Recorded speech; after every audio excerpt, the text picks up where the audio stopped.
여러분 안녕하세요. 컴파일러 두 번째 복습 시작하겠습니다. 지난 시간에 배운 것은 컴파일러 패스하고 페이스인데요. 먼저 페이스하고 패스 살펴보기 전에 컴파일러의 친구들을 먼저 살펴보겠습니다.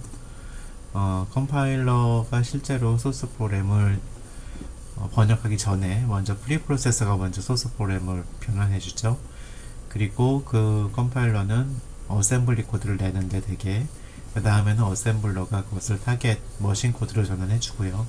머신 코드가 라이브러리를 같이 묶어서 링커를 하죠. 그래서 여러분들 그 C 컴파일러 아웃풋이 컴파일 결과 수행 파일이 a.out이라고 나오는 경우가 많은데 윈도우즈에서는 a.exe예요. 그것은 어셈블러의 아웃풋이다. 이런 뜻이라고 말씀드렸죠. 자, 그 다음에 컴파일러 프론트엔드는 크게 렉시컨 애널라이저, 신텍스 애널라이저, 세멘틱 애널라이저, 인터미디어 코드 제너레이터, 인터미디어 코드 옵티마이저 이런 것들로 구성된다고 했었죠. 그래서 그 수행된 라인 마지막에는 인터미디어 코드, 인터미디어 리프레젠테이션이 나온다고 했습니다. 그래서 렉시컨 애널라이저는 캐릭터 시퀀스를 그러니까 문자열을 토큰열로 바꿔주고요. 신텍스 어널라이저는 구문 분석기는 토큰열을 구문 트리로 바꿔주죠. 시멘틱 어널라이저는 구문 트리를 좀 더 의미가 맞는 그런 구문 트리를 바꿔주고요. 인터미디어 코드 제너레이터는 그것을 순차적인 코드 형태로 만들어줍니다. 인터미디어 코드 옵티마이저는 그것을 좀 더 빠른, 더 최적화된 옵티마이저 그러니까 최적화된 인터미디어 코드를 만들어줍니다. 여기까지를 프론트엔드라고 하고요. 어떤 사람들은 여기 인터미디어 코드 옵티마이저 전까지를 프론트엔드로 보기도 해요. 왜냐하면 시멘틱 어널라이저까지. 왜냐하면 이제 여기 뒤에는 제너레이션이 있잖아요. 그 제너레이션 전까지를 프론트엔드로 보는 사람들도 있고요. 그런데 이제 보통은 인터미디어 코드를 중심으로 나누기 때문에 여기까지를 프론트엔드로 이렇게 정리를 했습니다. 백엔드는 여기서 보기에는 간단해 보이는데 인터미디어 코드가 있으면 그것을 타겟 코드로 만들어주는 게 코드 제너레이터고요. 타겟 코드를 좀 더 최적화된 타겟 코드를 만들어주는 게 코드 옵티마이저입니다. 그런데 사실은 이게 간단하지가 않고 여기에 굉장히 많은 복잡한 일들이 있어요. 물론 이번 학기에는 이 코드 제너레이터 쪽은 크게 다루지 않을 예정이지만 그렇지만 여러분들 이게 백엔드고 머신 디펜던트 파트다 라는 것을 알고 계시면 되겠습니다. 그래서 옵티마이즈드 인터미디어 코드가 타겟 코드로 변환이 되고 타겟 코드가 또 최적화된 타겟 코드로 바뀌는 부분이 되겠습니다. 페이스하고 패스, 지금까지 살펴봤던 그 분홍색 박스들 있잖아요. 그것들은 다 컴파일레이션 페이스라고 부릅니다. 그러니까 컴파일러의 번역 단계들을 페이스라고 하고요. 컴파일러 패스란 소스 코드를 처음부터 끝까지 한번 훑어보는 게 패스예요. 그런데 소스 코드를 한번 훑어보고 나면 토큰열이 생기고 뭐 이런 식으로 생각할 수도 있잖아요.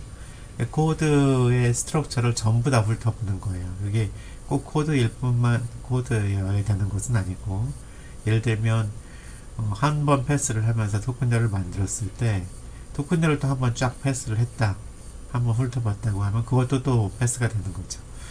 어쨌든 대개는 싱글 패스 컴파일레이션을 선호하는데요. 왜냐하면 이게 실제로 패스 하나는 되게 단순한 작업이지만 전체를 훑어보는 거는 엄청나게 큰 데이터거든요. 그러니까 큰 시간을 소모하거든요. 그래서 보통은 싱글 패스 컴파일레이션 하는데 어떤 경우에는 뭐 프로세스 속도가 너무 뭐 무지하게 빠르고 이제 컴파일러의 효율성은 크게 문제 삼지 않는다고 하는 경우에는 멀티패스를 사용하기도 합니다. 자, 그 랭귀지 이슈를 볼까요? 여기 아웃풋 스테이트먼트 여러 가지 있는데요. 우리가 여러 가지 비교 기준을 삼을 수 있습니다. 예를 들면 어떤 패러다임을 채택하고 있는지, 또 스페셜 심볼을 어떻게 이용하는지, 그리고 데이터 컨버전, 여긴 지금 그냥 스트링만 출력하기 때문에 별로 중요한 게 없지만 보통은 그 안에 표현한 데이터를 스트링으로 바꿔줘야 되잖아요. 그것들을 어떻게 바꿔야 되는지, 그리고 랭귀지에서 이 아웃풋 기능을 지원하는지, 아니면 오퍼레이터가 지원하는지, 라이브러리 펑션 같은 걸 통해서 지원하는지, 그리고 뭐 실제로 이 아웃풋을 쓸 때 얼마나 짧은 표현으로 아웃풋을 쓰는지, 이런 것들이 여러 가지 평가 기준이 되겠습니다.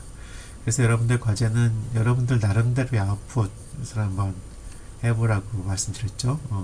여기는 그냥 이것만 썼지만 실제로 데이터를 출력하는 것까지 여러분들 한번 디자인 해보시기 바랍니다. 자, 타입도 중요한 이슈죠. 랭귀지 이슈 중에 타입이 모든 원소에 타입이 있는지 아니면 타입이 없는지 뭐 이런 것들인데, 사실은 타입이 없는 경우는 없다 했죠. 그런데 선언이 명시적으로 드러나 있지 않고 어떤 아이덴티파이어의 식별자의 타입이 실행 중에 계속 바뀔 수 있는 경우에는 마치 타입이 없는 것처럼 보이기 때문에 타입리스 랭귀지라고 부른다고 말씀드렸습니다. 파이썬이나 자바스크립트, 리스프, 스킴 같은 것들이 이런 부류에 속합니다. 여러분들이 배우는 좀 시리어스한 랭귀지들은 다 타입드 랭귀지가 되겠습니다. 그리고 싱글 패스를 위해서는 그 타입을 미리 알아야 되겠죠. 그래서 사용 전 선언 규칙을 보통 사용합니다. 그리고 타입 체킹하고 스트롱리 타입드 랭귀지는 언어의 속성이에요. 그래서 스트롱리 타입드 랭귀지란 뭐냐면 어떤 함수 적용 형태 아니면 프로시저 호출 형태 fx가 있다고 할 때 x의 타입이 large x인 경우에는 그 결과 타입은 항상 y가 되어야 된다는 것이 타입 세이프티가 되겠고요. 이런 타입 세이프티를 위배하는 모든 타입이라는 언어에서 검출할 수가 있다. 그런 특징을 strongly typed language라고 합니다. 반면 이제 static typing이라는 말이 있는데요.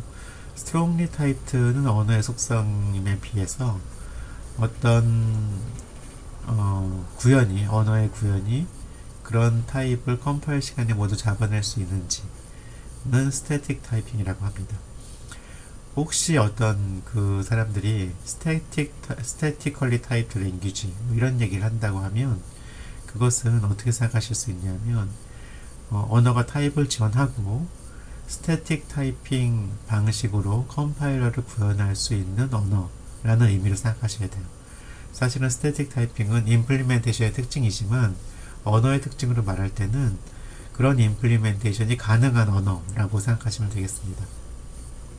자, 여기까지 여러분들 여러가지 사항을 복습했는데 혹시 질문사항이 있으면 질문과 답변 게시판 이용해 주시기 바랍니다. 네, 여러분들 수고하셨습니다.